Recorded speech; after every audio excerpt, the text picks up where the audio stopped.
Hi everyone, David from Eat Club again, just here for another skills video. This one is how to cook Bulgur wheat. So Bulgur wheat is a bit like couscous in the way it is on a dish, but it's actually quite a different product in itself.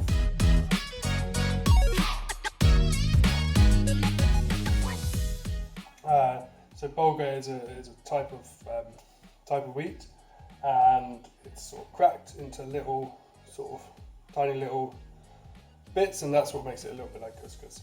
Anyway, so to cook it, it is roughly 4:1 parts, and you want to cook it in a way that the water is absorbed through the cooking process. So what I have here is about 250 grams of Bulgur wheat in a pan, and I've got about a litre of water over there as well, and it's very simple to make.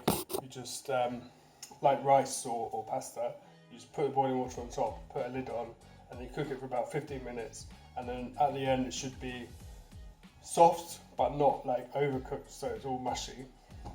And I'm going to cook it with the lid on as well. So as I say, Bulgur in the pan on the heat, and then we're going to go in with my litre of water, which is already boiled, could be from the kettle. Okay,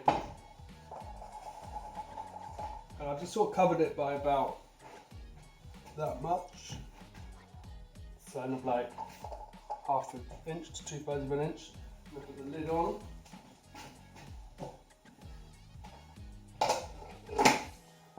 Bring that up to the boil about 15 minutes, and it'll be cooked. And as I say, I want it to be light and fluffy at the end, so I'm going to make a salad out of it.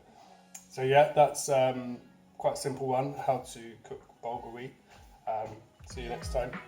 Bye.